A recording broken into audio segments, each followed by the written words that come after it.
আমরা অনেকে মনে করি ভোর রাতে আমরা যখন সাহারি খাইতে উঠি, সাহারি খাওয়ার পর আমাদের মুখে রোজার নিয়ত করা লাগে। এটা আমরা অনেকে এখনো মনে করি, নাওয়াইতু আন আসুমা গাদান, এরপরে কি মিন শাহরি রমাদান। দেখছেন সবার কড়া কড়া মুখস্থ, মাশাআল্লাহ।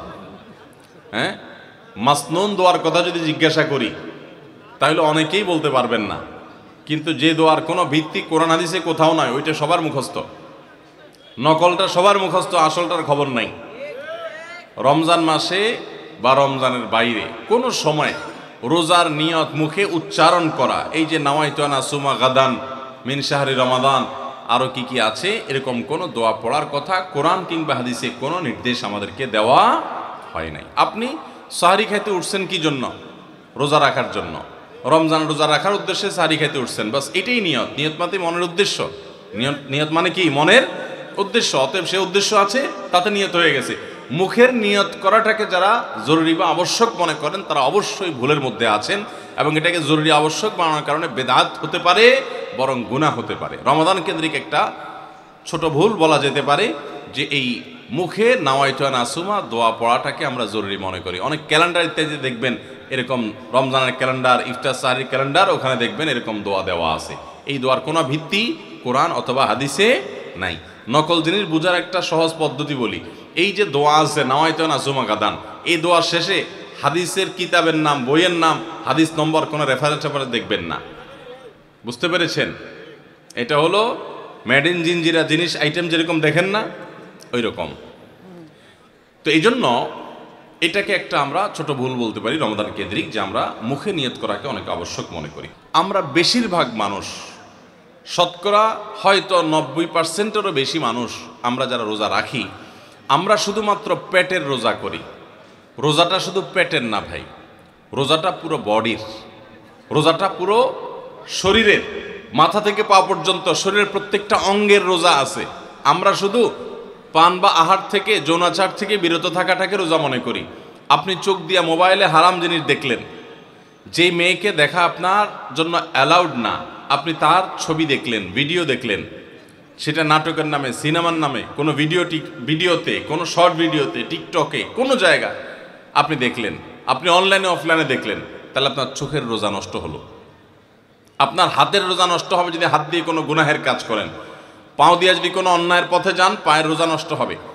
কান দিয়ে যদি আপনি মিউজিক শুনেন, আপনি গান শুনেন মিউজিক সহ, আপনি হারাম কিছু শুনেন, গীবত শিকায়াত শুনেন, তাহলে সেক্ষেত্রে কানের রোজা নষ্ট হবে। ঠিক একইভাবে আপনি মুখ দিয়ে খারাপ কোনো কথা বললেন, কটু কোনো কথা বললেন, গালিগালাজ করলেন, কারোর সাথে ঝগড়াঝাটি করলেন, তাহলে আপনার মুখের রোজা নষ্ট হবে। পুরো শরীরের প্রত্যেকটা অঙ্গ প্রত্যঙ্গের রোজা আছে। আমাদের রোজার দুইটা দিক, একটা হলো রোজার বডি, একটা হলো রোজার স্ট্রাকচার, আর একটা রোজার ফিনিশিং। স্ট্রাকচারটা দাঁড়াবে আপনি সবে সাদেক থেকে নিয়ে, সাহারি থেকে নিয়ে ইফতারি পর্যন্ত আপনি কিছু পান করলেন না, আহার করলেন না, এবং যৌনাচার থেকে বিরত থাকলেন, বৈধ সেটা থেকেও বিরত থাকলেন, তাহলে আপনার রোজার স্ট্রাকচারটা দাঁড়িয়ে গেল। কিন্তু এই রোজা বা সিয়ামের ফিনিশিংটা হবে তখন যখন আপনার মাথা থেকে পা পর্যন্ত শরীরের প্রত্যেকটা অঙ্গ প্রত্যঙ্গের রোজা রাখবেন।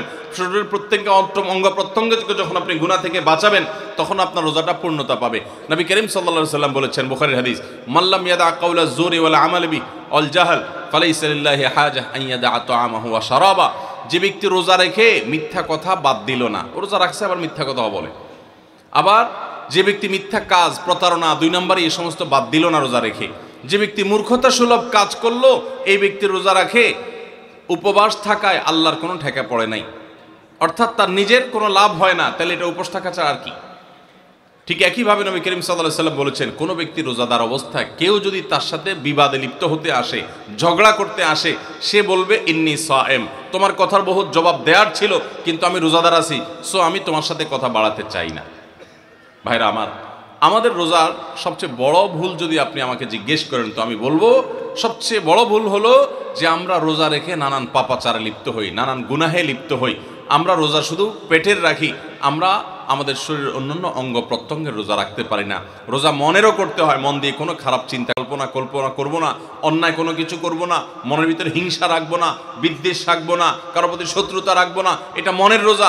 আর পুরা শরীর যখন রোজা রাখবে, তখন এই ব্যক্তি হবে এমন রোজাদার যেই রোজার স্ট্রাকচারও ঠিক আছে, ফিনিশিংও ঠিক আছে, পূর্ণাঙ্গ রোজা রেখে এই ব্যক্তি রাইয়ান নামক গেট দিয়ে প্রবেশের উপযোগী, এই ব্যক্তি স্বয়ং আল্লাহর কাছ থেকে কিয়ামতের ময়দানে সেই মহাপুরস্কারের উপযুক্ত।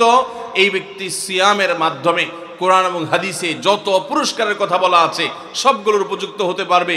যে ব্যক্তির রোজা থাকে শুধু পেটের চাহিদা থেকে তাকে দূরে রাখে না, বরং শরীরের সমস্ত অঙ্গ প্রত্যঙ্গ দ্বারায় সমস্ত পাপাচার থেকে বিরত থাকার সংগ্রাম করে, নিয়ত করে, চেষ্টা করে এবং সেটা বাস্তবায়ন করে। আল্লাহ আমাদের সবাইকে তৌফিক দান করুন।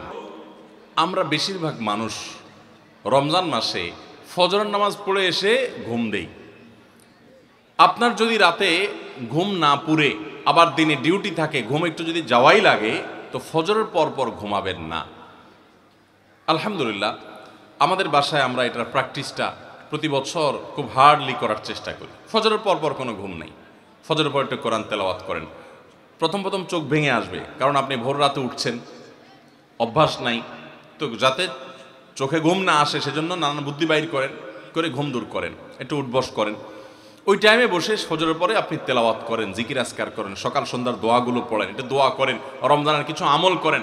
এশাকের নামাজের ওয়াক্ত হয়ে গেছে, 2 রাকাত নামাজ পড়ে এরপর আপনি পারলে দরকার হলে শুয়ে যান, কিন্তু ফজরের পর পর শুয়ে যাবেন না, এটা একটা ভুল। কারণ নবী করিম সাল্লাল্লাহু আলাইহি সাল্লাম সকালের এই সময়টার জন্য দোয়া করেছেন, আল্লাহুম্মা বারিক লি উম্মতি ফি বুকুরিহা, আল্লাহ আমার উম্মত জন্য সকালের সময়টাতে বরকত দান করুন, আর ওই সময় আপনি ঘুমায় থাকছেন। তো রমজান মাসে আমরা এটা একটা ভুল করি, এটা আমরা করব না যথাসম্ভব। মোবাইল, টেলিভিশন এবং এই জাতীয় ডিভাইসগুলোতে আমরা অনেকে গেমস ইত্যাদি খেলে সময় নষ্ট করি, কারণ দুপুরে খাবারের সময় কাজ নাই, অবসর থাকি, তো দেখা যায় মোবাইলে নষ্ট করে সময়। মহিলারা অনেক সময় রিমোট নিয়ে বসে টেলিভিশনের সামনে সময় নষ্ট করেন, অনেক সময় গেমস খেলে সময় নষ্ট করেন, অনেকে ঘুমায় থাকেন অতিরিক্ত। প্রবাস জীবনে অনেকে আছে ঘন্টায় ঘন্টা এভাবে সময় নষ্ট করেন, কারণ দুপুরে খাবার নাই, সকালের খাবার নাই, সময়গুলো কাজে লাগানোর সুযোগ না পান না। তো এটা বড় ভুল। আপনার রমজানের এই সময়গুলো অনেক দামি, এই সময়গুলো এভাবে নষ্ট করাটা আপনার রমজানকে নষ্ট করার শামিল। হিন্দু ব্যক্তির কাছ থেকে রক্ত দেওয়াও নেওয়া যাবে কিনা? অমুসলিম যদি থাকে, অন্য ধর্মাবলম্বী, তাহলে অন্য ধর্মাবলম্বীদেরকে রক্ত দিতেও পারবেন, তাদের বডির রক্ত নিতেও পারবেন, কোনো অসুবিধা নেই। অন্য ধর্মাবলম্বীদের রক্ত গ্রহণ করতেও সমস্যা নাই, আর তাদের কারো শরীরে রক্ত দরকার হয়েছে, অ্যাক্সিডেন্ট করেছে কোনো কারণে, তো আপনি আপনার ব্লাড তাদেরকে দিতেও পারবেন, এতে কোনো গুনাহ হবে না। অনেকে মনে করে অন্য ধর্মাবলম্বী মানুষের রক্ত নিজের শরীরে মুসলমান গ্রহণ করতে পারে না, ব্যাপারটা সেরকম না। আমার প্রশ্ন, যদি কোনো নারী পরকীয়ার জন্য তার স্বামীকে ভুয়া তালাকনামা পাঠিয়ে দেয় এবং সে যদি তার অবৈধ সম্পর্ক করে, সেখানে সে যদি ঘর সংসার করে, বাচ্চা জন্ম দেয়, তাহলে তার আগের স্বামীর করণীয় কি? মহিলা যদি তাকে রেখে অন্য আরেক পুরুষের সাথে ঘর বাঁধে, তাহলে পুরুষ কি করবে? পুরুষ একই সঙ্গে একই মজলিসে সম্ভব হলে 3টা বিয়ে করবে। বুঝেন নাই কথা? যে মহিলা তাকে ফেলায় রেখে আরেকজনের কাছে যেতে পারছে, সে তো বেটাগিরি জাহির করা উচিত যে আমি আরো 3 জনের কাছে যেতে পারি, তুমি একজনের কাছে যেতে পারো মাত্র। বুঝেন নাই? অনেকেই আছে আমাদের দেশে যে বিবাহ বহির্ভূত অবৈধ সম্পর্ক, এটা তো এখন ডালভাত হয়ে গেছে, মানুষ এটাকে দোষের মনে করে না, খুব ডেঞ্জারাস একটা জিনিস। তো কারোর সাথে অবৈধ রিলেশন হয়েছে, তার বিয়ে হয়ে গেছে, এখন সে বলে বাকি জীবন আমি আর কাউকে বিয়ে করব না। ভাই, কেন বিয়ে করবেন না? বলে না, অমুকরে ভালোবাসছিলাম, এখন সে তো আরেক জায়গা বিয়ে বসে গেছে, যেহেতু সে বেইমানিই করলো, আমি আর বিয়েই করব না। আমি বলি কপাল পোড়া, তোমার 4 বিয়ে করা উচিত একসাথে। তুমি এতদিন ভুল জায়গায় অজায়গায় ঘুরছিলা, এটা প্রমাণ হয়েছে। এই জন্য 2 রাকাত সেজদায় শুকর দেওয়া উচিত যে আল্লাহ তোমার শুকরিয়া, এতদিন যারে মনে করছিলাম তার সাথে ঘর সংসার করব, বিয়ে শাদী করব, এ তো আজ তো বেঈমান, এই বেঈমানের পিছিয়ে এতদিন ঘুরছিলাম, আমি তো এখন হুঁশ ফিরে আসছে, আল্লাহ তুমি আমার সময় মতো ফিরাইছো। বিয়ে করার 3 বছর পর যদি ভাগা দিতে বেড়ি, তখন কি হইতো? আগে আগে ভাগছে, বালা আগে ভাগে দূর হইছে, আল্লাহ আমারে বাঁচাইছে, শুকর আদায় করি। আর সে যদি একজনের কাছে বিয়ে করে সুখে থাকতে পারে, আমি একসাথে 4টা করে তারা দেখাই দিব, এটা হলো বেটাগিরি।